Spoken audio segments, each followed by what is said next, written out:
मैं डॉक्टर अवधेंद्र प्रताप सिंह, सहायक आचार्य, Kalicharan PG college, चौक, लखनऊ और एकेडमिक काउंसलर, इग्नू।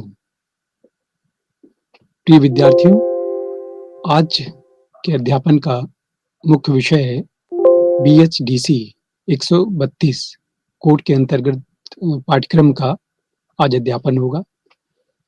जैसा कि आप सभी लोग अवगत हैं कि बीएचडीसी 132 के अंतर्गत मध्यकालीन हिंदी कविता पर विस्तार से चर्चा की गई है। मध्यकालीन हिंदी कविता इस खंड के अंतर्गत 2 खंडों में विभक्त है।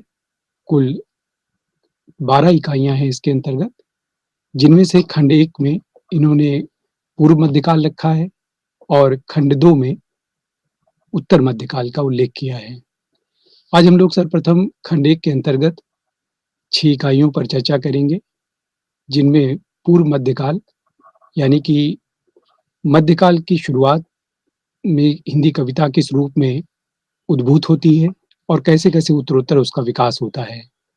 लेकिन सबसे पहले हम लोग इस पर विचार करेंगे कि मध्ययुगीन जो कविता है हिंदी की, उसके पूर्व हिंदी कविता का स्वरूप क्या था, उन कविताओं का विषय वस्तु क्या था और किस प्रकार से संपूर्ण हिंदी साहित्य में मध्ययुगीन कविता अपना स्थान निर्धारित करती है, इस पर चर्चा करेंगे। प्रिय विद्यार्थियों, आप सभी लोग अवगत हैं कि हिंदी साहित्य के संपूर्ण इतिहास को 4 कालखंडों में बाँटा गया है। मैं एक संक्षेप में उसके विषय में आपको बता देना चाहता हूँ। आदिकाल, भक्तिकाल, रीतिकाल और आधुनिक काल। हम लोगों ने इसके पूर्व की कक्षाओं में पढ़ा कि आदिकाल की जो समय सीमा है आचार्य रामचंद्र शुक्ल के अनुसार, वह संवत 1050 से 1375 तक निर्धारित की गई है। इसी प्रकार पूर्व मध्यकाल अर्थात भक्ति काल की जो समय सीमा है, वो 1375 से 1700 संवत तक माना गया है और उत्तर मध्यकाल को 1700 से 1900 संवत के मध्य व्यवस्थित किया गया है और 1700 से और उसके आगे के कालखंड को आधुनिक काल के अंतर्गत रखा जाता है। आज की इस चर्चा में हम लोग इस पर विचार करेंगे कि मध्ययुगीन जो कविता है, वो किस रूप में आगे अपना उत्तरोत्तर विकास करती है, किस प्रकार से भक्ति हिंदी साहित्य में उदित होती है, भक्ति का प्रारूप क्या रहा और भक्ति से पूर्व किस प्रकार की काव्य रचनाएं हमें हिंदी साहित्य में प्राप्त होती हैं। जैसा कि हम लोगों ने देखा कि आदिकाल के अंतर्गत चारण कविताएं, किसी न किसी राजा के दरबार में रह करके कवि उनकी अतिशयोक्ति प्रशंसा में काव्य रचना करता था।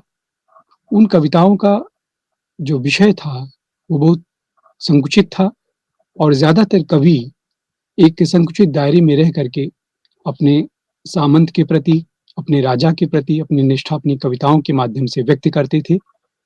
लेकिन वहीं पर हम लोग मध्ययुगीन हिंदी कविता को देखते हैं, यानी कि पूर्व मध्यकाल के अंतर्गत लिखी जा रही कविताओं को, तो इनका स्वरूप, इनका प्रारूप बिल्कुल अपनी पूर्व की कविताओं से एकदम भिन्न है। ज़्यादातर कवियों ने भक्ति को अपनी काव्य रचना का आधार माना, लेकिन ये भक्ति किस रूप में थी? ये भक्ति क्या पूजा पाठ तक सीमित थी? ये भक्ति क्या केवल अपने आराध्य के प्रति समर्पित होकर के संपूर्ण जीवन को उनके प्रति न्यौछावर कर देने तक थी या उसके आगे भी थी? तो इसमें कोई संदेह नहीं है कि भक्तकालीन जो काव्य है, वो हिंदी साहित्य में स्वर्णयुग इसी रूप में कहा ही जाता है कि कविता के जो भी अवयव हैं, जो तत्व हैं, कविता को जो श्रेष्ठ बनाने के लिए साधन है, वो सारे तत्व इनमें विद्यमान हैं और यही खासियत इसे हिंदी साहित्य में सर्वश्रेष्ठ काव्य रचना के रूप में सर्वश्रेष्ठ कवियों को हमारे सामने प्रस्तुत करती है। इससे पहले कि हम भक्तिकालीन जो कविता है, जो कवि प्रमुख हैं, उन पर चर्चा करें, इसके पूर्व में हम लोग इस पर ज़रूर विचार कर लेंगे कि किस प्रकार से भक्ति का उदय होता है, भक्ति कैसे दक्षिण भारत से चलकर उत्तर भारत में पदार्पित होती है और फिर यहाँ एक जन आंदोलन के रूप में, नए काव्य रचना के रूप में भक्ति उत्तरोत्तर आगे बढ़ती चली जाती है। जैसा कि हम सबको ज्ञात है कि हिंदी साहित्य में भक्ति का उदय दक्षिण भारत में हुआ। दक्षिण भारत में वो कौन-सी परिस्थितियाँ थीं, किन कारणों से दक्षिण भारत में भक्ति का उदय हुआ, ये विचारणीय है। जैसा कि हम लोगों ने इस पर पहले ही बात कर ली है कि भक्ति भज धातु से उत्पन्न हुई है, जिसका अर्थ आशय होता है सेवा करना, आराधना करना, पूजा करना। ये भक्ति दक्षिण में हमें आलवार संतों के रूप में दिखाई देती है, जो वैष्णव के उपासक थे, और उसी तरफ नयनार संत थे, जिनकी संख्या 63 बताई जाती है और आलवारों की 12 बताई गई है। इन्होंने भक्ति का 5वीं-6ठी शताब्दी में दक्षिण भारत में भक्ति युक्त रचनाएँ इन लोगों ने करना शुरू कर दिया था, और धीरे-धीरे दक्षिण भारत से भक्ति उत्तर भारत की ओर रामानंद के द्वारा पहुँचती है, और फिर उसमें कबीर, तुलसी, सूर जैसे बड़े-बड़े कवि हमें दिखाई देते हैं, जो भक्ति परक रचनाएँ करते हैं। तो दक्षिण भारत में आलवार संतों ने वैष्णव की उपासना के माध्यम से जो भक्ति उपस्थित की, वो बहुत विचारणीय है, और उन्होंने इस भक्ति के माध्यम से कई बृहद सामाजिक मुद्दों को उठाया। तमाम जो समाज से वंचित लोग थे, उनको उनके बारे में, उनकी समस्याओं के बारे में, उनकी चुनौतियों के बारे में अपनी काव्य का विषय बनाया। आलवार केरल से संबंधित थे, और ज़्यादातर इसमें निम्न जातियों के लोग सम्मिलित थे, का जो कवि थे, रचनाकार थे, और भक्ति युक्त जो कविताएँ करते थे, रचनाएँ करते थे। इन आलवार संतों को तमिल भाषा में, इनका जो तमिल भाषा नाम है, उनमें प्रमुख संतों की अगर हम बात करें आलवारों में, तो मोगए आलवार का नाम प्रारंभिक रूप में लिया जाता है। भूतनताल आलवार, ये दूसरे आलवार थे, जिन्होंने अ, निम्न वर्ग से संबंधित जो भी जटिलताएँ थी, समस्याएँ थी, उन पर बेबाक कविताएँ लिखते थे। इसी प्रकार पयालवार आलवार हैं, नन्न आलवार हैं, तिरुपायन आलवार हैं, नमनमाल आलवार हैं, मधुर कवि आलवार विशेष रूप से उल्लेखनीय हैं। कुलशेख, पेरो आलवार, आंडाल एकमात्र ऐसी महिला कवयित्री थी, जो आलवारों में काव्य रचना करती थी, और वो पहली महिला रचनाकार के रूप में हमारे सामने आती हैं।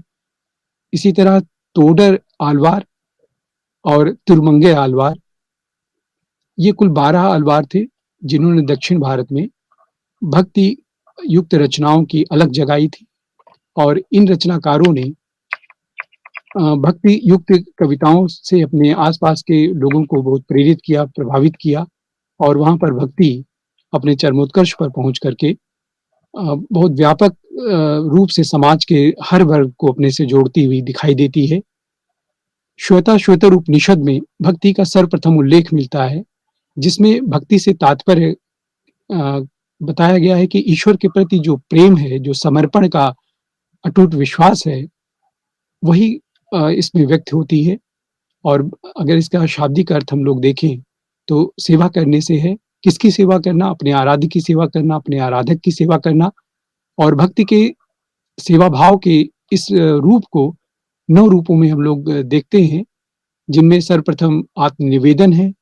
एक भक्त अपने आराधक का, अपने ईश्वर का आराधना करता है, आत्मनिवेदन प्रस्तुत करता है, या सख्य भाव में, सखा भाव में वो अपनी भावनाओं को, अपने विचारों को अपने आराध्य तक पहुँचाने की चेष्टा करता है।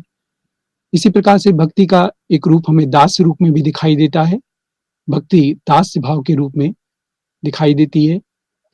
श्रवण के रूप में भक्ति दिखाई देती है। कीर्तन और स्मरण के रूप में भक्ति का हमें रूप दिखाई देता है। पाद सेवन, अर्चना, वंदना इत्यादि रूपों में भक्ति का स्वरूप हमें दिखाई देता है। इस प्रकार से हम लोग देखते हैं कि भक्ति का जो सेवा भाव है, वो विभिन्न रूपों में कहीं न कहीं अपने आराधक तक पहुँचने की एक कोशिश है, और इस कोशिश में जो भक्त है, वो ईश्वर तक, अपने आराधक तक, अपने आराध्य तक पहुँचने का अनवरत प्रयत्न करता है। भक्ति आंदोलन से संबंधित विद्वानों के मध्य में विभिन्न मत हैं। डॉक्टर जॉर्ज ग्रियर्सन ने माना है कि जो भक्ति का उदय हुआ, विशेष रूप से उत्तर भारत में, उसका श्रेय उन्होंने ईसाइयत को दिया।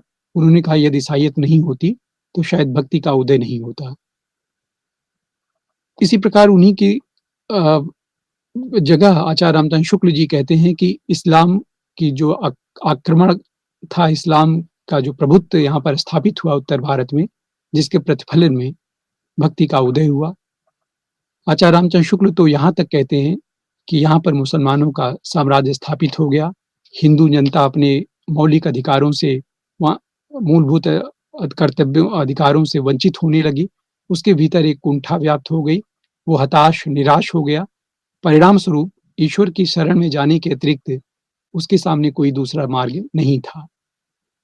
किंतु आचार्य रामचंद्र शुक्ल जी की बात को हम लोग यथावत यदि मानने की कोशिश भी करें, तो कदाचित नहीं माना जा सकता, क्योंकि थोड़ी देर के लिए अगर हम मान भी लेते हैं कि उत्तर भारत में भक्ति के उदय का मूल कारण, जैसा कि उन्होंने इंगित किया कि मुस्लिमों द्वारा हिंदुओं पर जो आधिपत्य था, उसके परिणाम स्वरूप हुआ। लेकिन ये मानना इसलिए उचित नहीं है कि दक्षिण भारत में कोई मुस्लिम साम्राज्य नहीं था और वहाँ के हिंदू किसी मुस्लिम शासक द्वारा प्रताड़ित नहीं थे। फिर ऐसे में भी वहाँ पर भक्ति आंदोलन का उद्भव क्यों हुआ? तो इसे कहीं न कहीं वर्तमान में तो स्वीकार करना शायद संभव नहीं है, क्योंकि अ, यह जैसा कि आचार्य हजारी प्रसाद द्विवेदी जी आगे कहते हैं कि जो अपने यहाँ भक्ति आई, भक्ति का जो उद्भव हुआ, वो भारतीय चिंतन धारा का एक स्वाभाविक विकास था।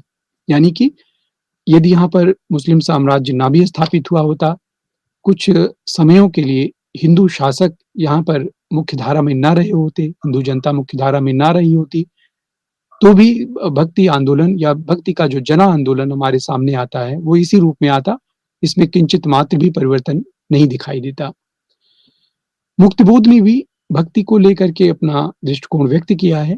उनका मानना है कि सामाजिक शक्तियों के रूप में जनता के बीच में जो दुःख था, जो कष्ट था, जिसके नाते से भक्ति का उद्भव हुआ। अन्यान्य साहित्यकारों ने, इतिहासकारों ने भक्ति के उद्भव को लेकर के विभिन्न मतांतर अपने व्यक्त किए हैं। जातीय और जन आंदोलन, रामविलास शर्मा जी ने कहा कि जो भक्ति है, वो एक जातीय और जनवादी आंदोलन है, इसके अतिरिक्त कुछ भी नहीं है। और ग्रियर्सन की ही बात को अगर हम उनके कथन को का दृष्टावलोकन करें, तो वो कहते हैं कि जिस प्रकार से बिजली की चमक के समान अचानक समस्त पुराने धार्मिक मतों के अंधकार के ऊपर एक नई बात दिखाई दी। कोई हिंदू यह नहीं जानता कि यह बात कहाँ से आई और कोई भी इसके प्रादुर्भाव का निश्चित कारण नहीं बता सकता। तो जॉर्ज ग्रियर्सन ये कह कर के बात से आगे बढ़ जाते हैं कि भक्ति के उत्पन्न का कोई निश्चित आधार नहीं था। एक तरफ वो ईसाइयत की वकालत करते हैं, तो दूसरी तरफ वो इसका खंडन स्वयं ही कर देते हैं, क्योंकि वो जब ये कहते हुए दिखाई देते हैं कि इसका कोई निश्चित कारण बता पाना शायद संभव नहीं है। यानी कि कहीं न कहीं हजारी प्रसाद द्विवेदी जी के उस कथन की ओर भी वो भी संकेत कर रहे होते हैं कि ये एक स्वाभाविक या सहज रूप से ये भक्ति उदित हो जाती है और भक्ति कालीन जो रचनाकार है, भक्ति उत्तर रचना करने वाला, वो अपनी कविताओं के माध्यम से आम जनमानस की मूल समस्याओं को व्यक्त करने लगता है। आचार्य रामचंद्र शुक्ल इस संदर्भ में अपने विचारों को व्यक्त करते हुए कहते हैं कि भक्ति का जो सोता दक्षिण की ओर से धीरे-धीरे उत्तर भारत की ओर पहले से आ रहा था, उसे राजनीतिक परिवर्तन के कारण शून्य पड़ते हुए जनता के हृदय क्षेत्र में फैलने के लिए पूरा स्थान मिला। यानी कि उनका मानना है कि यहाँ की जो परिस्थितियाँ थीं, जो यहाँ का उस समय का वातावरण था, वो भक्ति के अनुकूल था और यही कारण है कि उसमें भक्ति उत्पन्न होती है। कबीर भी अपनी कविताओं में इस बात का उल्लेख किए बिना नहीं रहते हैं। वो साफ-साफ शब्दों में कहते हैं कि भक्ति द्राविड़ उपजी, भक्ति का जो प्रादुर्भाव है वो निश्चित रूप से दक्षिण में हुआ, लाए रामानंद, लेकिन उसे उत्तर भारत में लाने का जो श्रेय है, वो रामानंद जी को जाता है। प्रकट किया कबीर ने सात दीप नौ खंड। तो इस प्रकार से कबीर दास भी उस समय जो सबसे चर्चित विषय था कि भक्ति का उदय आखिर किन कारणों से हुआ, कौन सी परिस्थितियां थी, तो उस पर विभिन्न मतांतर के बावजूद भी अन्य-अन्य रचनाकारों ने अपने-अपने विचार व्यक्त किए। हजारी प्रसाद द्विवेदी इन सारी जो अलग-अलग मतांतर थे, उनका समाधान करते हुए वो कहते हैं, मैं जोर देकर कहना चाहता हूँ कि अगर भारत में इस्लाम नहीं भी आया होता, तो भी हिंदी साहित्य का 12 आना वैसा ही होता, जैसा कि आज है।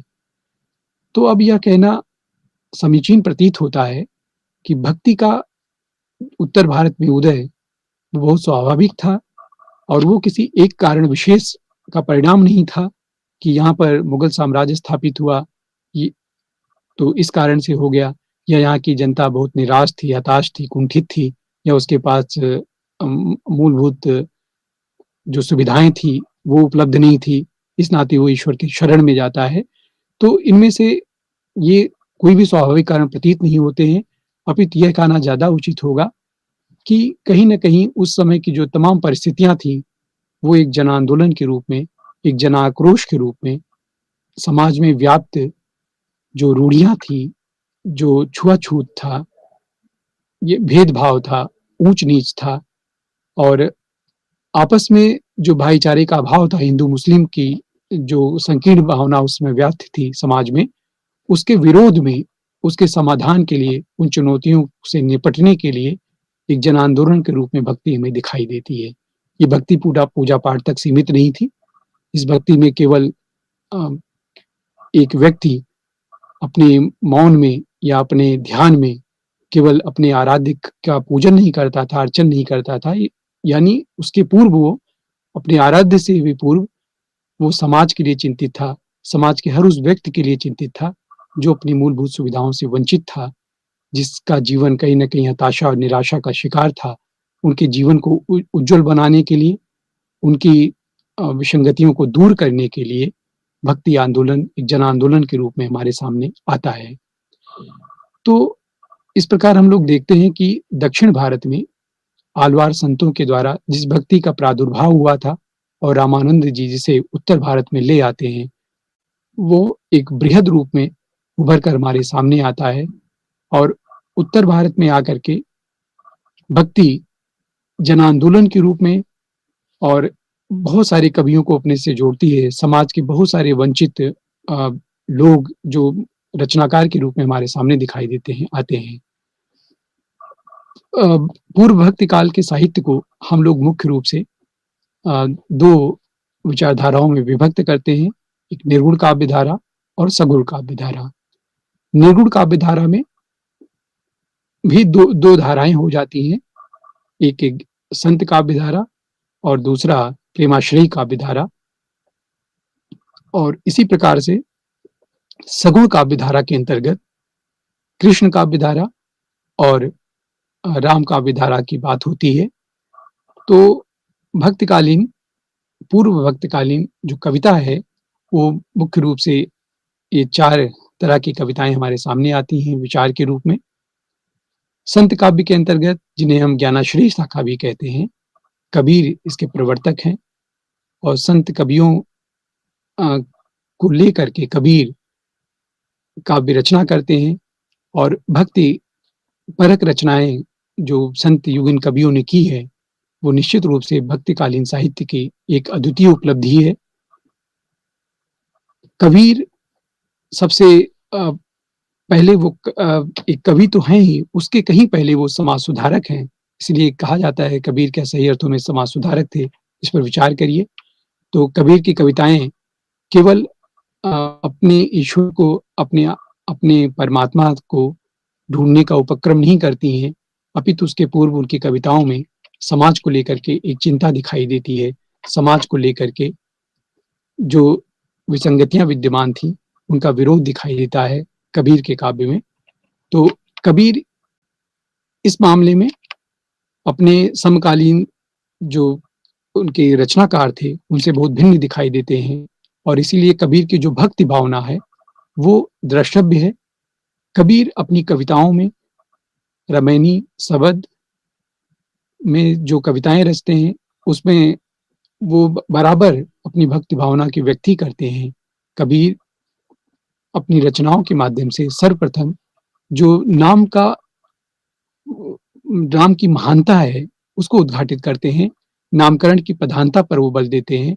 उनका बराबर इस बात पर उनकी कविताएँ जोर देती हैं कि जो आराधक है, जो उनका ईश्वर है, उसके नाम में ही सब कुछ रखा है और वो बार-बार उस नाम को दोहराते हैं।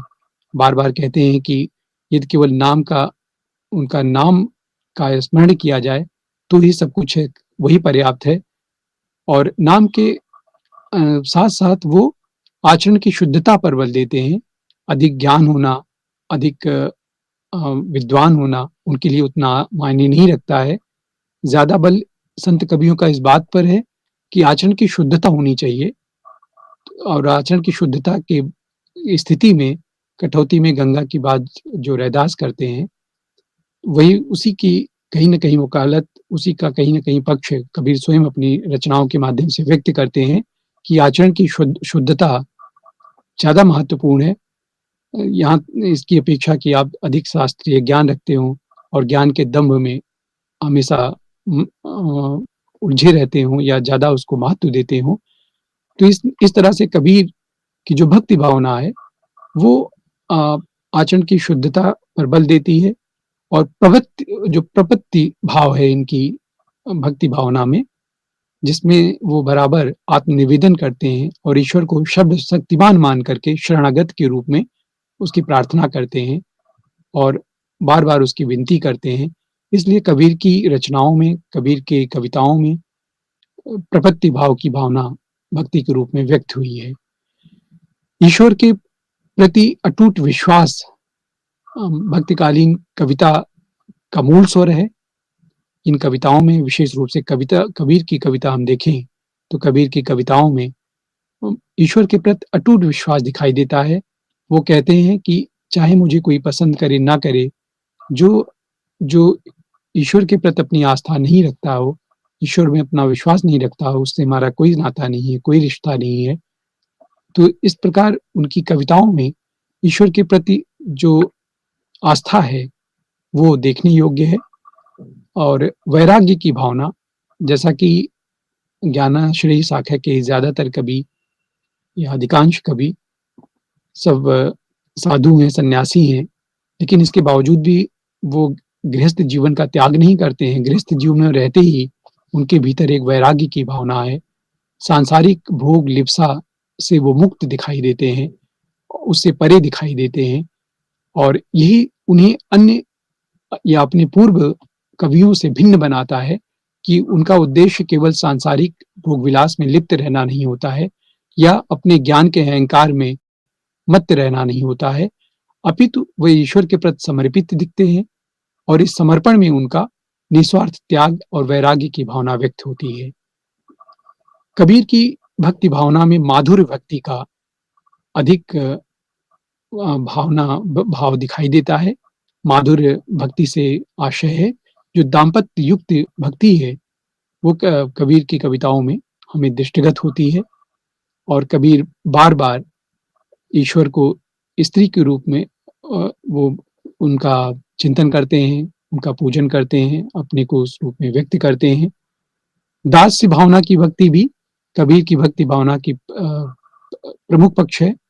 वो एक दास के रूप में अपने परमात्मा के सामने, परमपिता परमात्मा के सामने अपने को प्रस्तुत करते हैं और बराबर उनका अनुनय, उनका विनय प्रार्थना करते हुए ईश्वर का वो कहते हैं कि मैं तो एक साधारण सा दास हूँ, सेवक हूँ, जिसका जीवन का लक्ष्य ही आपकी सेवा करना है, आराधना करना है और एक दास के रूप में वे अनवरत समर्पित दिखते हैं। नवधा भक्ति भी कबीर की भक्ति की महत्वपूर्ण बात है। नवधा भक्ति का स्वरूप कबीर की कविताओं में, कबीर के पदों में हमें दिखाई देता है। इस प्रकार कबीर की जो भक्ति भावना है बहुत व्यापक है और उनके अंदर जो कुछ भी है उनका संपूर्ण उसी ईश्वर के प्रति, उसी परमात्मा के प्रति समर्पित होता हुआ दिखाई देता है। वह अनवरत इस बात की रट लगाते हैं कि उन उनके जीवन में, उनके जीवन के लक्ष्य का कोई भी अन्य लक्ष्य नहीं है, केवल और केवल वो परमात्मा है, जिस तक जाना ही इस संपूर्ण जीवन का एकमात्र लक्ष्य है और इस लक्ष्य को लेकर के वो अनवरत जो भी विचार, जो भी भावनाएँ उनके भीतर प्रस्फुटित होती हैं, उसको व्यक्त करते रहते हैं और उनके शिष्यों ने उनके द्वारा जो भी उपदेश दिया गया, जो भी ज्ञान दिया गया, उसे बीजक के रूप में संकलित किए हैं। धर्मदास उनके प्रिय शिष्यों में थे, जिन्होंने बीजक में उनकी उपदेशों को, उनकी उनकी कविताओं को संकलित किया है और साखी, सबद और रामायणी 3 रूपों में उनकी कविताएँ मिलती हैं और तीनों का उसमें उन्होंने समाया गया है। इस प्रकार हम लोग देखते हैं कि जो निर्गुण काव्य धारा है, इसको लेकर के विद्वानों ने भिन्न-भिन्न मत दिए हैं। आचार्य रामचंद्र शुक्ल ने ज्ञानाश्रयी शाखा इसका नामकरण किया है। वहीं पर आचार्य हजारी प्रसाद द्विवेदी ने निर्गुण काव्य भक्ति के रूप में इसे रेखांकित किया है। परशुराम चतुर्वेदी, गणपत चंद्र गुप्त और राम कुमार वर्मा, इन लोगों ने संत काव्य कहना अधिक उचित समझा है। आचार्य रामचंद्र शुक्ल, रामस्वरूप चतुर्वेदी और हजारी प्रसाद द्विवेदी कबीर दास को इसीलिए संत काव्य धारा का प्रमुख और प्रवर्तक कवि के रूप में उनको रेखांकित करते हैं और कबीर के जो समकालीन अन्य ज्ञान मार्गी कवि हैं, जिनमें रैदास हैं, जम्बनाथ हैं, हरिदास निरंजनी हैं, गुरु नानक हैं, सींगा हैं, दादू दयाल, लाल दास, मलूक दास, सुंदर दास, रज्जव इत्यादि संत कवियों ने कहीं न कहीं कबीर का ही अनुकरण किया। कबीर की जिस तरह की भक्ति की भावना थी, अधिकतर संतों ने उसी के अनुरूप भावना रखते हुए काव्य रचना की। कबीर का जो समाज दर्शन था, वो भी उन्हें केवल भिन्न नहीं बनाता है, अपितु समाज के लिए उनकी जो चिंता थी, उनका जो समर्पण था, समाज को लेकर के कुछ नया देने का जो उनका प्रयास था, उसे भी रेखांकित करती है। कबीर राम रहीम की जो एकता की भावना है, उसे प्रतिपादित करने वाले पहले व्यक्ति हैं, जो हिंदू मुस्लिम रूपी जो संकीर्ण भावना समाज में विद्यमान थी, व्याप्त थी, उसका वो विरोध करते हैं और राम रहीम की संकल्पना को चरितार्थ करने का प्रयास वो अपनी कविताओं के माध्यम से करते हैं। जाति प्रथा का कबीर पुरजोर विरोध करते हैं। उनकी दृष्टि में समाज का हर व्यक्ति, हर वर्ग का प्राणी एक जैसा है, समान है, सबके खून के रंग एक समान है, तो उसमें विभेद करने का कोई औचित्य नहीं बनता है। इसलिए कबीर जाति प्रथा का और समाज में व्याप्त आडंबर का, रूढ़ियों का, पारंपरिक संकीर्णताओं का लगातार विरोध करते हैं अपनी कविताओं में और वह केवल किसी एक वर्ग विशेष का पक्ष नहीं लेते हैं, अपितु वह चाहे हिंदुओं में जो तमाम तरह की रूढ़ियां थी, जैसे दहेज प्रथा हुआ, पर्दा प्रथा हुआ, जाति प्रथा हुआ या पारंपरिक जो रीति रिवाज में तमाम तरह की विडंबनाएं व्याप्त थी उस समय, उनका विरोध करते हैं। इसी प्रकार से वो मुस्लिमों के समाज में भी जो तमाम तरह की अव्यवस्थाएं थी, जो रूढ़ियां थी, संकीर्णताएं थी और ऐसा कोई भी पक्ष जो मानवीय रूप में स्वीकार्य नहीं था, उसका कबीर पुरजोर विरोध करते हुए दिखाई देते हैं। इसी प्रकार से कबीर मूर्ति पूजा में आस्था नहीं रखते हैं, वह मूर्ति पूजा का भी खंडन करते हैं।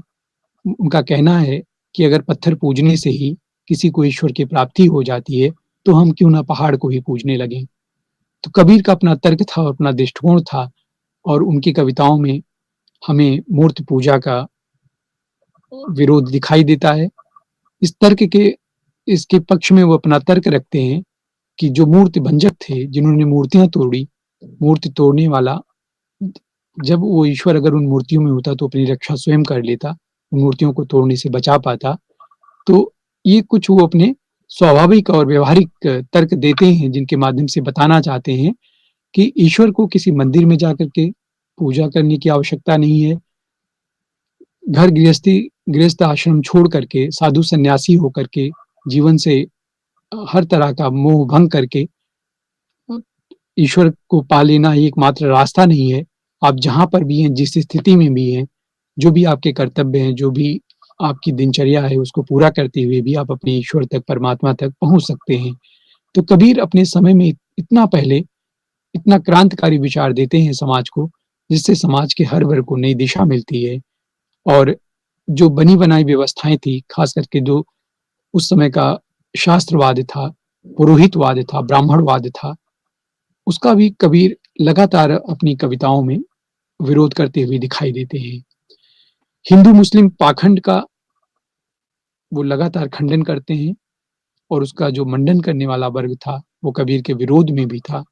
लेकिन कबीर समाज के उन लोगों की कोई चिंता नहीं करते हुए बेबाक वो अपनी भावना व्यक्त करते थे और पाखंड का हमेशा विरोध करते थे। जीव हिंसा का भी उनकी कविताओं में, उनके चिंतन में, दृष्टिकोण में हमें विरोध दिखाई देता है। कबीर हिंसा के विरुद्ध थे।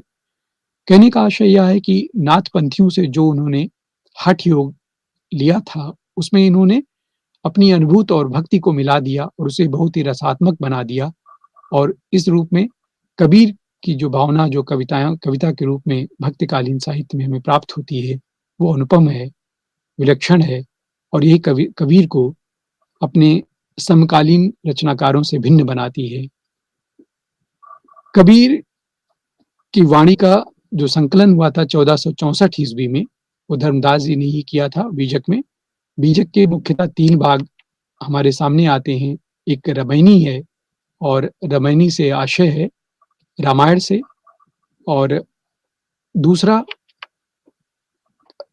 चौपाई, दोहा और ब्रज भाषा पूर्वी बोली का प्रयोग उन्होंने रामायणी में किया है। इसी प्रकार से हम शब्द देखते हैं जो जिसमें मुख्य रूप से गेय पद हैं उनके शब्द में और इसमें उन्होंने पूर्वी बोली और ब्रज भाषा का प्रयोग किया है। दोहा, चौपाई और राजस्थानी पंजाबी मिश्रित जो भाषा है कबीर की, वो उनकी साखियों में मिलती है। साखी से आशय है साक्षी, यानी कि जो कुछ उन्होंने अपने आप को स्वयं साक्षी मान करके जो देखा, जो व्यावहारिक रूप में उनके जीवन में जो घटित हुआ, जो अनुभव किया उन्होंने, उसे साखी के अंतर्गत उन्होंने रचा है, रखा है। तो इस प्रकार के कबीर के काव्य का रामायणी शब्द और साखी रूप में जो हमें काव्य मिलता है, वो बेजोड़ है और उसमें जीवन का व्यावहारिक अनुभव, उनके जीवन का स्वयं जो व्यक्तिगत अनुभूतियाँ हैं, उसको उन्होंने व्यक्त किया है। तो कबीर अपने युग के केवल एक कवि नहीं थे, सही अर्थों में वो समाज सुधारक थे, एक जागरूक और संवेदनशील व्यक्ति थे, जो अपने समय की तमाम चुनौतियों को स्वीकार करने का साहस रखते थे और उनका वो उसी रूप में विरोध भी करते थे, जो स्वीकार्य नहीं थी। तो कबीर के इस रूप को देख करके आचार्य हजारी प्रसाद द्विवेदी ने उन्हें भाषा का डिक्टेटर कहा। भाषा के स्तर पर भी हम कबीर की यदि रचनाओं का अध्ययन करें, तो उसमें पंचमेल खिचड़ी का स्वरूप हमें दिखाई देता है। कबीर किसी एक भाषा में रचनाएँ नहीं लिखते हैं, जबकि हम लोग देखते हैं कि जो ब्रज भाषा और अवधी भाषा भक्तिकालीन या पूर्व भक्तिकाल की प्रमुख भाषा काव्य रचना की रही है। लेकिन कबीर इसके उलट अपनी जीवन यात्रा में चलते-फिरते जहाँ जिस रूप में जो भाषा चलन में थी, जो भाषा सामान्य जन के समझ में आने वाली थी, उसका प्रयोग करते हैं और इसीलिए द्विवेदी जी उन्हें भाषा का डिक्टेटर कहते हैं और बाबू श्याम सुंदर दास उन्हें पंचमेल खिचड़ी उनकी काव्य भाषा को कहते हैं और वहीं पर आचार्य रामचंद्र शुक्ल ने सदुक्कड़ी भाषा की संज्ञा दी है, उनकी कविताओं में निहित जो भाषा है।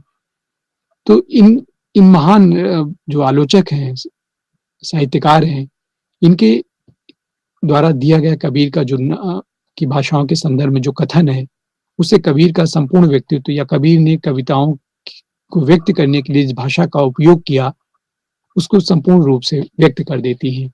यानी कि कबीर जैसा कि संत थे और तमाम तरह की भोग लिप्सा से मुक्त थे, विरक्तिमय जीवन था उनका और कहीं न कहीं स्थिर होकर के वो टिकते नहीं थे, चलते-फिरते रहते थे।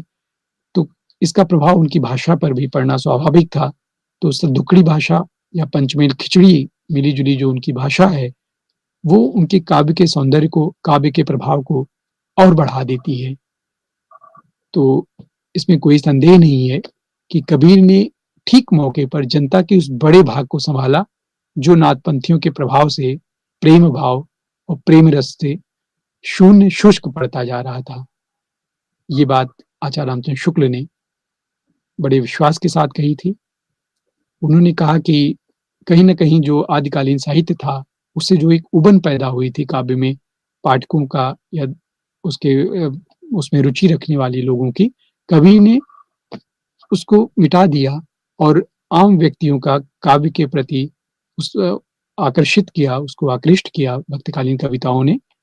तो इस तरह से कबीर का जो योगदान है, वो मध्ययुगीन कविता में सबसे अलग है और उनकी जो भक्ति भावना है, जिसमें हमें विविध रूप दिखाई देते हैं। एक तरफ उनकी नौधा भक्ति है, दास्य भावना है, माधुर्य भाव है, वैराग्य युक्त कविताएँ हैं उनकी और ईश्वर में अटूट विश्वास है, तो दूसरी तरफ प्रपत्ति की भावना जो उनके काव्य में व्यक्त हुई है या आचरण की शुद्धता पर जिस तरह वो काव्य के माध्यम से बल देते हैं, अवलोकनीय है, अद्वितीय है।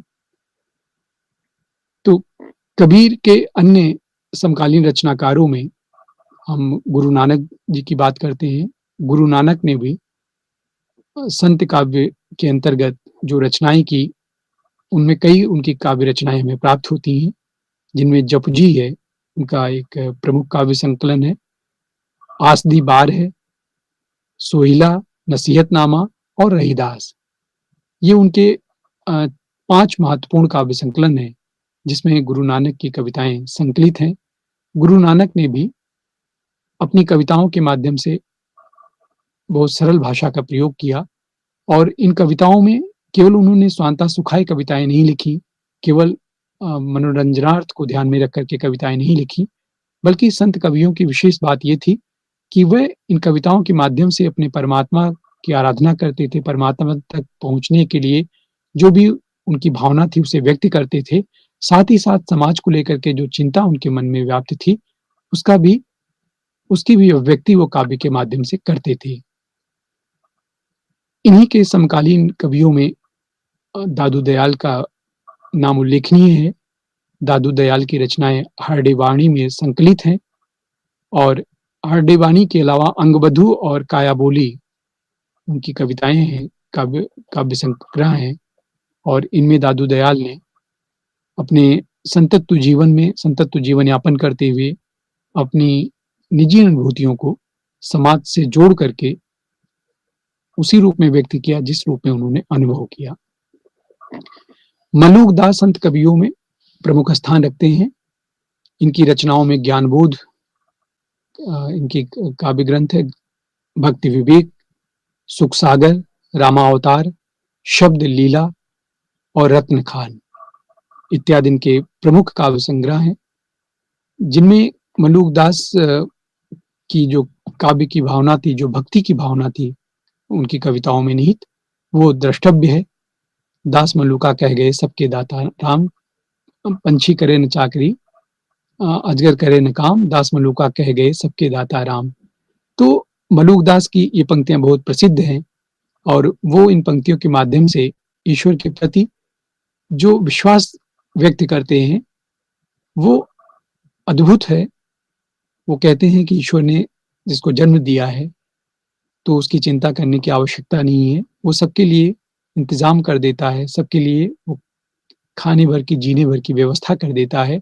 इसलिए जीवन को अधिक चिंता लेने की ज़रूरत नहीं है। जीवन जैसे चल रहा है, उसे सहज रूप से चलते देना चाहिए और हमें जीवन का साथ देना चाहिए। इन संत कवियों में जो सबसे प्रबुद्ध और शास्त्रीय ज्ञान युक्त या पढ़ा-लिखा कवि था, वो सुंदरदास जी थे और सुंदरदास का सुंदर विलास महत्वपूर्ण काव्य ग्रंथ है और इसमें उन्होंने काव्य के विभिन्न रूप उसमें दिखाई देते हैं और काव्य की श्रेष्ठता का अनुमान इनके सुंदर विलास के काव्य कविताओं से हमें सहज ही लग जाता है। ज्ञान समुद्र इनका अन्य एक काव्य ग्रंथ है। तो संत कवियों में रज्जब हुए और रज्जब के अलावा दादू दयाल, गुरु नानक, कबीर और सुंदरदास, इन लोगों ने भक्तियुक्त कविताएँ की और इनका कहीं न कहीं जो उद्देश्य था, वो सामाजिक सरोकारों से जुड़ते हुए अपने परमात्मा तक पहुँचने का माध्यम था, ये कविताएँ उनकी माध्यम थी। इन्हीं के समानांतर जो निर्गुण काव्य धारा के अंतर्गत दूसरी विचारधारा चल रही थी या जिन दूसरी विचारधारा में जो कविताएँ लिखी जा रही थी, वो सूफ़ी काव्य धारा था, या प्रेमाश्रयी काव्य धारा थी और प्रेमाश्रयी काव्य धारा के जो विशिष्ट और प्रतिनिधि कवि हैं वो हमारे जायसी जी हैं, मलिक मोहम्मद जायसी। और जायसी के पूर्व हम सूफ़ी यदि काव्य की बात करें तो सूफ़ी की जो विचारधारा है वो 12वीं शताब्दी में हमारे यहाँ आती है उत्तर भारत में और ख्वाजा मुइनुद्दीन चिश्ती इसके प्रवर्तक माने जाते हैं। चिश्ती संप्रदाय वो ले आते हैं और चिश्ती संप्रदाय के ख्वाजा मुइनुद्दीन चिश्ती उसके प्रवर्तक के रूप में जाने जाते हैं और यहाँ से सूफ़ी हमारे यहाँ प्रकट होता है। और इस प्रकार हम देखते हैं कि जो सूफ़ी धर्म है उसके प्रचार-प्रसार के लिए वैसे 4 प्रमुख संप्रदायों की बात होती है। चिश्ती संप्रदाय के अलावा सोहरावर्दी संप्रदाय, कादरी संप्रदाय, नक्शबंदी संप्रदाय मुख्य हैं। नक्शबंदी संप्रदाय मोहम्मद बैरंग इसके प्रवर्तक माने जाते हैं। कादरी संप्रदाय बंदगी मोहम्मद गैस इसके प्रवर्तक हैं और सोहरावर्दी संप्रदाय का प्रवर्तन जलालुद्दीन सुर्खपोश ने किया था। मुख्यतः 4 सूफ़ी संप्रदाय हमें दिखाई देते हैं और इनमें भी जो चिश्ती संप्रदाय है, इसी से आगे हमारे यहाँ काव्य रचनाएँ जो कभी हमें दिखाई देते हैं सूफ़ी काव्य धारा के अंतर्गत, उनकी रचनाओं पर इसी संप्रदाय का प्रभाव है, चिश्ती संप्रदाय का। और इसके जो मुखिया हैं मुइनुद्दीन चिश्ती हैं। सूफ़ी काव्य की जो प्रथम रचना है या उसके जो प्रथम कवि हैं इसको लेकर के विद्वानों के मध्य काफ़ी मतभेद है। गणपत चंद्रगुप्त जैसे आलोचक हंसावली को प्रथम सूफ़ी काव्य रचना मानते हैं। हंसावली असाहित ने लिखा था और गणपत चंद्रगुप्त का मानना है कि सूफ़ी काव्य की जो पहली रचना है और जो पहला कवि है वो असाहित है और रचना हंसावली है। किंतु अधिकांश विद्वान उनके इस तर्क से, उनके इस उल्लेख बताई गई बात से सहमत नहीं थे। वहीं पर डॉक्टर रामकुमार वर्मा ने चंदायन महाकाव्य को पहला सूफ़ी महाकाव्य माना है और मुल्ला दाऊद इसके रचनाकार हैं और मुल्ला दाऊद को उन्होंने प्रथम सूफ़ी कवि घोषित किया है। हजारी प्रसाद द्विवेदी की जो मान्यता है वो उक्त दोनों आलोचकों से भिन्न है। उन्होंने सतवती कथा को सूफ़ी काव्य की पहली रचना घोषित की है और उनका मानना है कि ईश्वर दास सूफ़ी काव्य धारा में रचना करने वाले पहले कवि हैं। इन सब के विचारों को देखते हुए आचार्य रामचंद्र शुक्ल सूफ़ी महाकाव्य के विषय में और प्रथम सूफ़ी कवि के बारे में अपने विचार व्यक्त करते हैं। उनका कथन है कि मृगावती को पहला सूफ़ी महाकाव्य मानना चाहिए, 1501 में जिसकी रचना हुई थी और इसके जो कवि हैं कुतुबन, उनको पहला सूफ़ी कवि मान लेना चाहिए। और इसके तर्क के तौर पे वो उसकी भाषा का उल्लेख करते हैं। भाषा में जिस तरह से परिमार्जन का स्वरूप दिखाई देता है और मृगावती जो काव्य की कसौटियों पर जिस प्रकार से खरा उतरता है, उसका दृष्टांत देते हैं। तो विभिन्न मतांतरों को ध्यान में रख करके सर्वसम्मत से वर्तमान में चंदायन महाकाव्य को प्रथम सूफ़ी महाकाव्य मान लिया जाता है। मुल्ला दाऊद इसके रचनाकार हैं। तो इस प्रकार मुल्ला दाऊद से जो सूफ़ी काव्य रचना का प्रारंभ हुआ था, वो आगे चल करके उसे चरमोत्कर्ष तक पहुँचाने का श्रेय मलिक मोहम्मद जायसी को जाता है। मलिक मोहम्मद जायसी का जो प्रतिनिधि महाकाव्य है वो पद्मावत है और पद्मावत के इतर भी उन्होंने आखिरी कलाम, अखरावट, चित्रलेखा, कहरनामा, मसलनामा और कान्हावत इत्यादि महाकाव्यों की रचना की है। आखिरी कलाम और अखरावट ये दोनों ग्रंथ उनके उपलब्ध हैं और पद्मावत महाकाव्य बाकी की अनुपलब्धता है। पद्मावत महाकाव्य में उन्होंने रत्नसेन इसके नायक हैं और रत्नसेन को उन्होंने साधक के रूप में व्यक्त किया है। यानी कि सूफ़ी काव्य धारा की जो प्रमुख विशेषता है वो ईश्वर के सामने स्वयं को वो कहीं न कहीं ईश्वर स्त्री के रूप में स्वयं को व्यक्त करता है और जो रत्नसेन है वो साधक हैं और इसी में जो पद्मावती हैं वो वो ईश्वर या परमात्मा के रूप में उनका निरूपण है, यानी कि एक साधक अपने परमात्मा तक पहुँचने का प्रयास करता है। तो जीवात्मा को परमात्मा का तक पहुँचने के लिए 4 मुकामात पार करने पड़ते हैं, जिनमें शरीयत है, तरीक़त है और मारिफत है और हकीकत है। इनसे होते हुए ही कोई साधक अपने परमात्मा तक पहुँच पाता है और सूफ़ी कवियों की यही विशेषता रही है कि वे अपने ईश्वर तक पहुँचने के लिए इन्हीं को अपना आधार बनाते हैं। इनमें नफ्स की बात आती है कि इंद्रियों को जीत करके शरीयत यानी कि धर्म ग्रंथों का अध्ययन करके, धर्म ग्रंथों से ज्ञान प्राप्त करके उनका निषेध करते हैं। रूह यानी आत्मा, तरीक़त से आशय है हृदय की शुद्धता से, कल्ब हकीकत यानी कि भक्ति उपासना से सत्यबोध की प्राप्ति करता है और उसके बाद मारिफत यानी कि सिद्धावस्था में जाकर के फिर वो अपने परमात्मा में विलीन हो जाता है। तो इस प्रकार से हम लोग देखते हैं कि संत कवियों के बाद सूफ़ी काव्य धारा में भी ईश्वर को पाने की, ईश्वर को निराकार मानते हुए भी उस तक जाने के लिए इन कवियों ने अपनी रचनाओं के माध्यम से अपनी भावनाओं को व्यक्त किया। जैसा कि इसके पूर्व में हम लोग संत कवियों में की चर्चा करते हुए देखे थे कि भक्ति के विभिन्न रूप हमें दिखाई देते हैं। वो चाहे सूफ़ी काव्य धारा हो, चाहे संत काव्य धारा हो, कृष्ण या राम भक्ति काव्य धारा हो, तो भक्ति के विभिन्न रूप दिखाई देते हैं और इस विभिन्न रूप का जो आधार है, वो कहीं न कहीं हमें अपने पौराणिक ग्रंथों में, पहले के ग्रंथों में प्राप्त होता है, जिनमें नारद भक्त सूत्र है, जिसमें भक्ति के बारे में 11 भेदों का उल्लेख किया गया है और नारद भक्ति सूत्र में भक्ति के जो 11 भेद बताए गए हैं, उनमें सर्वप्रथम परम विरह शक्ति है, यानी कि जो साधक है, वो परम विरह शक्ति का उपयोग करता है। तन्मयता शक्ति उसमें विद्यमान होती है, यानी कि एक जो भक्त है, साधक है, उसमें तन्मयता का होना आवश्यक है। अगर भक्तियों में कोई इनमें से एक भी लक्षण उसके भीतर है, तो वो एक अच्छा और श्रेष्ठ भक्त बन सकता है। तन्मयता और परम विरह शक्ति के अतिरिक्त एक साधक में, एक आराधक में, एक भक्त में आत्मनिवेदन की शक्ति होती है। वो अपनी अंतरात्मा की आवाज़ को अपने परमात्मा तक, अपने आराधक तक पहुँचाने की भरसक कोशिश करता है। इसी प्रकार वात्सल्य शक्ति, भक्ति के भेद के रूप में हम लोग वात्सल्य शक्ति का उल्लेख पाते हैं। कांता शक्ति है, उसी भक्ति का एक भेद है जो नारद सूक्त में लिखित है। सख्य शक्ति है, दास्य शक्ति है, स्मरण शक्ति है और पूजा शक्ति, रूपा शक्ति और गुण महात्म शक्ति।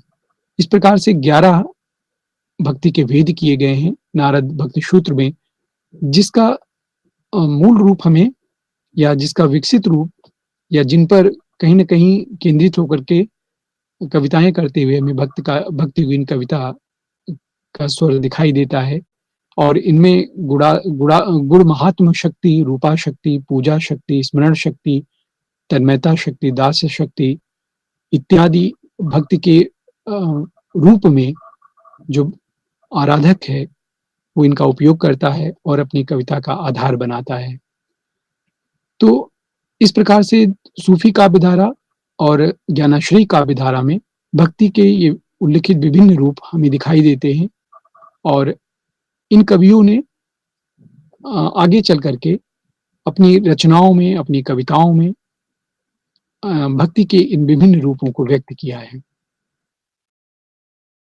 तो रामानंद के शिष्यों में हम लोग 12 शिष्यों की बात होती है, उनके 12 शिष्य प्रमुख थे और उन्हीं शिष्यों में से कबीरदास, जिनकी हम लोगों ने अभी चर्चा की, वो प्रमुख शिष्यों में थे।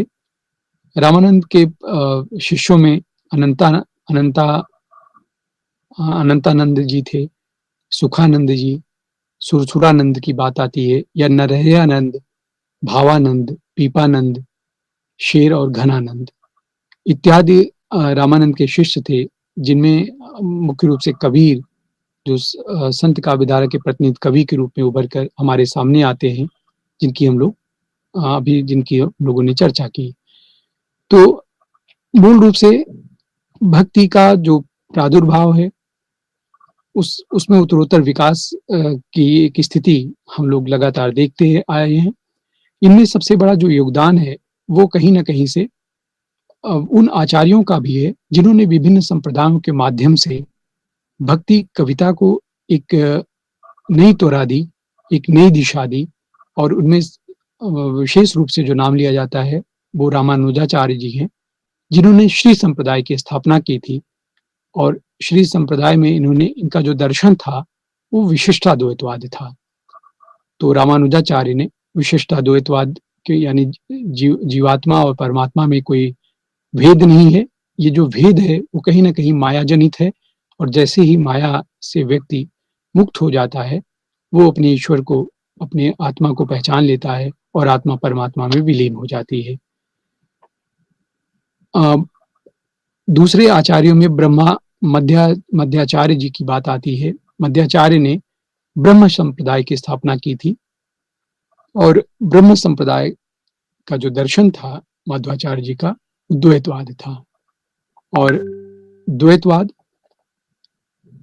द्वैतवाद के अलावा रुद्र संप्रदाय के प्रवर्तक आचार्य विष्णु स्वामी माने जाते हैं और विष्णु स्वामी ने शुद्धाद्वैतवाद की स्थापना की थी। इनका जो दर्शन था वो शुद्धाद्वैतवाद था और इसी प्रकार से निम्बार्काचार्य ने सनकादि संप्रदाय की स्थापना की थी और सनकादि संप्रदाय का जो दर्शन था वो द्वैताद्वैतवाद था। इन दर्शनों का भी भक्ति युगीन कविता पर बहुत प्रभाव पड़ा और इस युग का जो कवि है, उनकी कविताओं में हमें इन दर्शनों का प्रभाव स्वभावतः लक्षित होता है। कृष्ण सूफी काव्य धारा के बाद सगुण काव्य धारा की यदि हम बात करें तो सगुण काव्य धारा में दो विचारधाराएं हमें दिखाई देती हैं, एक राम काव्य धारा और दूसरा कृष्ण काव्य धारा। राम काव्य धारा के जो प्रवर्तक कवि हैं वो तुलसीदास जी हैं और कृष्ण काव्य धारा के विशिष्ट कवि सूरदास हैं। इन दोनों लोगों ने कहीं न कहीं अपने परमात्मा को राम के रूप में एक ने देखा तो दूसरे ने कृष्ण के रूप में देखा और इनका जो काव्य है वो भक्ति युगीन साहित्य की बहुत बड़ी उपलब्धि है। जहाँ तक आचार्य तुलसीदास जी की बात है, महाकवि तुलसीदास जी की, तो उन्होंने करीब उनके 12 ग्रंथ हमें दिखाई देते हैं, जो भक्ति युगीन साहित्य की बहुत बड़ी उपलब्धि है काव्य की।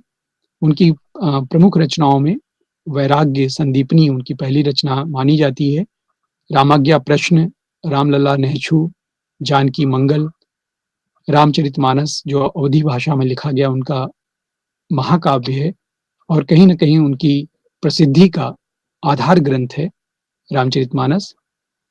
पार्वती मंगल, कृष्ण गीतावली, विनय पत्रिका, दोहावली, वर्वे रामायण और कवितावली, ये उनकी महत्वपूर्ण रचनाएं हैं और इन रचनाओं के माध्यम से तुलसीदास जी का जो भक्ति को लेकर के चिंतन है, जो समाज को लेकर के उनका दर्शन है, काव्य में जो उनकी पकड़ है और काव्य की जो श्रेष्ठता है, सब कुछ उनकी इन कविताओं में लक्षित होता है। कबीर निसंदेह समन्वयवादी विराट रूप के कवि थे और तुलसीदास की कविताओं में अवधि को रचनाओं के साथ-साथ अवधि को भी चरमोत्कर्ष तक पहुँचाया। इन्हीं के साथ-साथ अष्टछाप कवियों का भी विशेष महत्व था। अष्टछाप कवियों में 8 कवि इसमें संकलित थे। विट्ठलनाथ ने इन कवियों का संकलन किया था अष्टछाप के रूप में। उन्होंने वल्लभाचार्य जो उनके पिता थे विट्ठलनाथ के, 4 कवि उन्होंने उनके शिष्यों में से चयनित किया और 4 अपने शिष्यों को लेकर के उन्होंने अष्टछाप की स्थापना की और अष्टछाप के कवियों का जो साहित्य है, जो कविता है, वो भी भक्ति युगीन काव्य को श्रेष्ठ बनाती है। और इन कवियों के अलावा अष्टछाप के कवियों में अगर हम बात करें तो कुंभन दास की बात आती है। कुंभन दास, सूरदास, परमानंद दास और कृष्णदास, ये 4 कवि वल्लभाचार्य के शिष्य थे, कृष्णदास, परमानंद दास, सूरदास और कुंभन दास। विठलनाथ ने इन्हें भी अष्टचाप में सम्मिलित किया और इसके अलावा उन्होंने गोविंद स्वामी, छीत स्वामी, चतुर्भुज दास और नंददास, इन 4 अपने शिष्यों को अष्टचाप में सम्मिलित करते हुए कुल 8 कवि उनके इस अष्टचाप में सम्मिलित हुए और ये अपने समय के श्रेष्ठ कवि थे और जो भक्तिहीन श्रेष्ठ कविताएं लिख रहे थे, समाज में जो कुछ भी घटित हो रहा था, समाज के सामने जो भी चुनौतियां थी, समस्याएं थी और जो समाजगत विभिन्नताएं थी, उनका स्वर इनकी कविताओं में हमें दिखाई देता है। तो इस प्रकार से हम लोग देखें कि जो भक्तिकालीन साहित्य है, उसका जो प्रारूप है, वो बहुत बृहद है और निश्चित रूप से भक्तिकालीन साहित्य का अवदान संपूर्ण हिंदी साहित्य के लिए एक बहुत बड़ी उपलब्धि है। ये उपलब्धि केवल भक्ति साहित्य का नहीं है, अपितु हिंदी साहित्य के लिए भी बहुत बड़ी उपलब्धि है। तो हम लोग देखें कि भक्तिकालीन कविता में कबीर और जायसी, तुलसीदास जी और सूरदास जी, 4 श्रेष्ठ कवि के इतर भी रहीमदास का भी नाम उल्लेखनीय है भक्ति कवियों में और रहीमदास के जो दोहे हैं, वो आज भी बहुत ही प्रासंगिक हैं। तो इस तरह से भक्तिकालीन साहित्य का जो योगदान है, जो वैशिष्ट है, वो बहुत उल्लेखनीय है और भक्तिकालीन साहित्य हमारे संपूर्ण साहित्य को बहुत समृद्धशाली बनाता है। तो इसी तरह से इनमें कहीं न कहीं जो अलवार संत थे, उनका भी जो योगदान है वो कम नहीं आंका जा सकता है। उन्हें तमिल के रूप में हम लोग देखते हैं, तिरुमंगे हुए, तिरुपायन हुए, तोडर आलवार हुए या आंडाल हुई, इनसे ही प्रभावित होकर के भक्तकालीन कवियों ने भी अपनी रचनाओं में वही स्वर दिया जो इनकी कविताओं में हमें दिखाई देता है। भूतनताल या मोगे या पयालवार, मधुकर कवि आलवार इत्यादि बहुत उल्लेखनीय है। तो इस तरह से जो भक्तिकालीन साहित्य है, उसका एक बृहद रूप हमारे सामने आता है, जो संवत 1375 से लेकर के और 1700 के मध्य का है। यानी कि हिंदी साहित्य के संपूर्ण कालखंडों में जो सबसे बृहद साहित्य का स्वरूप है या कालखंड है, वो भक्ति काल ही है और भक्तिकालीन साहित्य इसीलिए हिंदी साहित्य का स्वर्ण युग कहा जाता है। डॉक्टर जॉर्ज ग्रियर्सन ने सर्वप्रथम हिंदी साहित्य का स्वर्ण युग भक्ति काल को कहा और ये स्वर्ण युग अनायास ही जॉर्ज ग्रियर्सन ने नहीं कहा होगा। भक्तिकालीन जो कविता है, भक्तिकालीन जो साहित्य है, वो निर्विवाद रूप में अद्वितीय है, अन्य समकालीन साहित्यों से श्रेष्ठ है। तो इस तरह से भक्तिकालीन साहित्य में जो आचार्य हुए, जो संतगत कविता करने वाले संत काव्यधारा के कवि हुए, उन सब का बराबर का योगदान है और इसीलिए भक्तिकालीन साहित्य के अलावा हम लोग फिर रीतकालीन साहित्य की इसमें कुछ कवियों को रखा गया है, जिनमें रीतकालीन साहित्य से आशय है कि जो परंपरागत ढंग से कविताएं लिखी जा रही थी, वो कहीं न कहीं शास्त्रीयता को या लाक्षणिक ग्रंथों की रचना उसमें की गई, तो भक्ति से इतर उनका स्वरूप है। तो BHDC 132 के अंतर्गत मध्ययुगीन कविता में रीतकालीन काव्य की भी चर्चा की गई है और दूसरे खंड में हम लोग रीत काव्य को विशेष रूप से ध्यान में रख करके उसका अध्यापन करेंगे। रीतकालीन काव्य के अंतर्गत मुख्यतः रीतबद्ध, रीत सिद्ध और रीत मुक्त 3 प्रकार की हमें रचनाएं मिलती हैं। रीतबद्ध से आशय है कि जो रीतबद्धता को ध्यान में रख करके या जो बनी बनाई व्यवस्थाएं, परंपराएं थी, उनको ध्यान में रख करके जो लाक्षणिक ग्रंथ लिखे गए मुख्यतः इसमें। रीत सिद्ध से आशय है कि रीतबद्धता का ज्ञान होते हुए, रीत का ज्ञान होते हुए भी उनका उपयोग उस रूप में रीत सिद्ध के कवियों ने नहीं किया और रीत मुक्त के अंतर्गत स्वतंत्र रूप से काव्य रचनाएं रीतकालीन कवियों ने किया।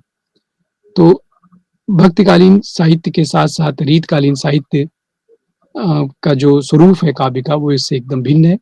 तो इसी के साथ मैं अपनी वाणी को विराम देता हूँ और आप सबको बहुत-बहुत धन्यवाद। नमस्कार।